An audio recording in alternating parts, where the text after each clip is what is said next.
In this video, I will tell you everything you need to know before ordering your Starlink satellite internet service.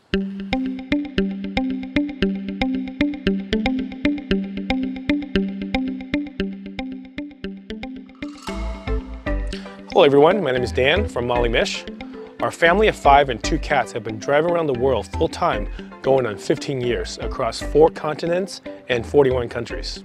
We just returned after 4 years of exploring Europe, Africa, and Asia in our Sprinter van. Since we've been back, we have been traveling around the Western US. One of the most exciting things that has happened to RVers in recent years is the launch of Starlink satellite internet service, which we have used extensively this past summer. Perhaps you have been considering purchasing the service for your own adventures, but before you do, let me tell you all there is to know about the current state of Starlink. Starlink is a low Earth orbit satellite service from SpaceX that is designed for high speed and low latency to compete against traditional land-based networks. Currently, there are about 3,000 satellites 340 miles above sea level, zooming around the Earth at around 17,000 miles per hour. The entire constellation will eventually top out at about 12,000 satellites, offering global coverage at a competitive price. As of November 2022, there are several plans to choose from. 2 consumer plans, residential and RV, and 3 commercial plans, business, maritime, and aviation. We will focus only on the cost-effective consumer plans, residential and RV. So let me cut straight to the chase. You're going to want to buy Starlink for RV. Why? The short answer is Starlink Residential requires a home address and it has a long wait list for most areas. Starlink for RV and residential are virtually identical, with the only differences being the service priority and billing options. They use the same hardware that costs $599 plus tax and shipping, and a monthly fee is also the same at $135 per month for users that wish to travel with it. The benefit for RV is that you can pause the service and not pay any monthly fees for those months when you're not traveling. RV speeds are only offered at best effort, which means it can be throttled when there's congestion. Residential can also throttle when you're traveling, but fastest speeds are guaranteed for the first 1 terabyte of data when you're using it at home. Not everyone needs satellite-based internet service. If you spend most or all of your time in places where 4G and 5G networks are available, it is far more convenient and cost-effective to just use the mobile networks.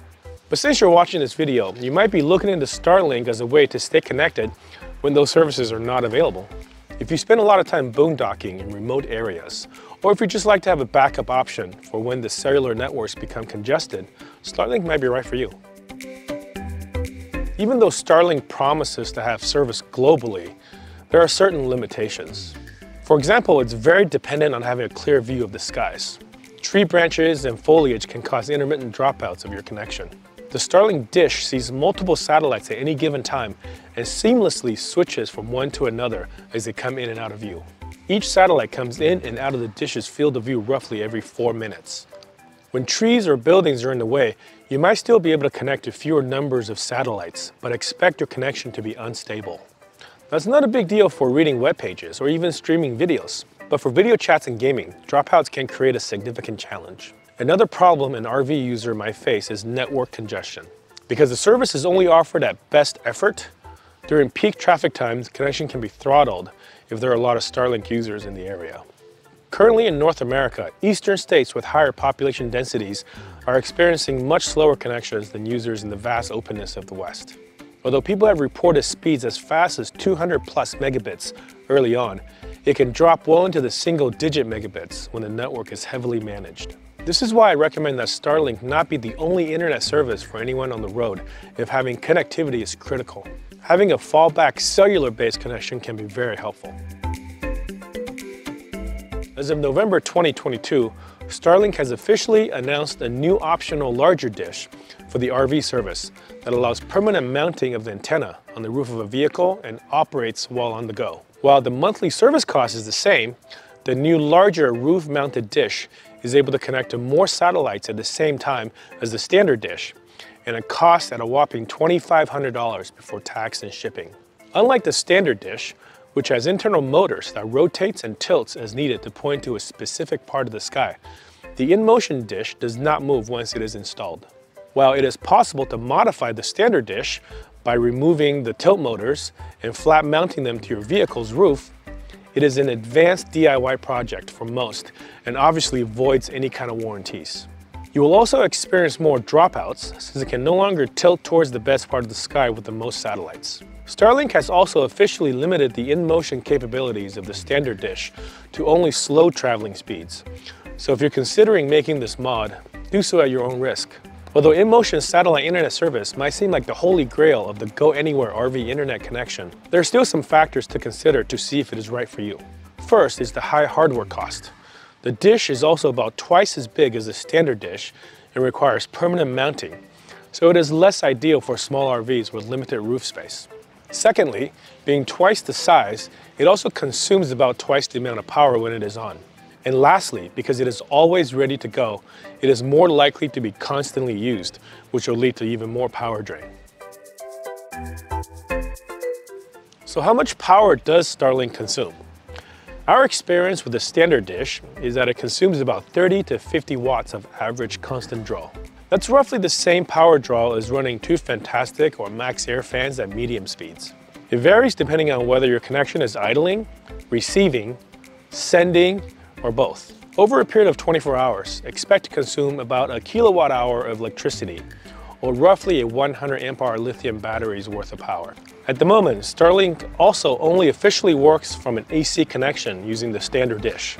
So in order to power from an RV, you also need to use an AC power inverter, which can also consume anywhere from 5 to 15% more power due to efficiency losses. For most RVers who are looking to use the standard Starlink dish while in remote locations without electric hookups, expect to increase your solar panel array by roughly 200 watts and a battery capacity by a minimum of 50 amp hours. Be mindful of idle power consumption. Turn off Starlink when you don't need it, and most definitely turn it off at night to conserve power to avoid waking up to low batteries. Because the sheer number of satellites required to run such a global network, there are very few companies able to compete against Starlink. Being a subsidiary of SpaceX, it can launch and deploy satellites at a much lower cost than its competitors. As of today, there's practically no alternative to low-cost, low-Earth orbit consumer satellite internet service available. Amazon's Project Kuiper is the closest to Starlink, yet their service is not expected to be running for another 4 years. OneWeb is another newcomer in the satellite internet world. However, it is targeting only businesses with a fraction of the planned global coverage. Traditional satellite internet service like HughesNet and Telesat are expensive and slow with nearly no mobility option, making them not suitable for travelers. That means the only real alternative to Starlink is traditional mobile internet service. While they have their own limitations, cost and mobility make them a better alternative. As of now, Starlink service is limited by the number of satellites orbiting the Earth, with new launches occurring every month, the location of ground stations that they communicate with, and the legality of the service in each country. Refer to the coverage map on starlink.com for specific launch dates for each country. Starlink RV users may also use the service outside of their home country as long as it is located on the same continent and does not exceed 60 days. To go beyond that time and/or geographical limit, a new home address in that new location must be updated to the account. In the latest update to its terms of service, a transcontinental add-on service was briefly mentioned, but did not provide any further details. It is possible that users traveling to other continents might soon be officially supported, although potentially at an additional cost. So what does that mean for those of you looking into purchasing Starlink for your next adventure? It does indeed work as promised, and for many previously unconnected remote areas, it has been truly a game changer. We no longer worry about the dreaded no service icon on our phones when we head down the dirt road to find that ultimate boondocking spot. If you decide to order Starlink, you will have 30 days to trial the service in return for a full refund if you're not satisfied. And if you decide to keep it, Starlink is currently offering a free month of service for new RV subscribers if you order before the end of 2022. While it is not a total replacement for traditional cellular-based internet service for us, it has been a great addition to our connectivity arsenal. I hope you guys have found this video useful, and feel free to ask me any questions that you might have about Starlink in the comments below. I will do my best to try to answer every single one of them. Hope you're having a great day, and happy travels.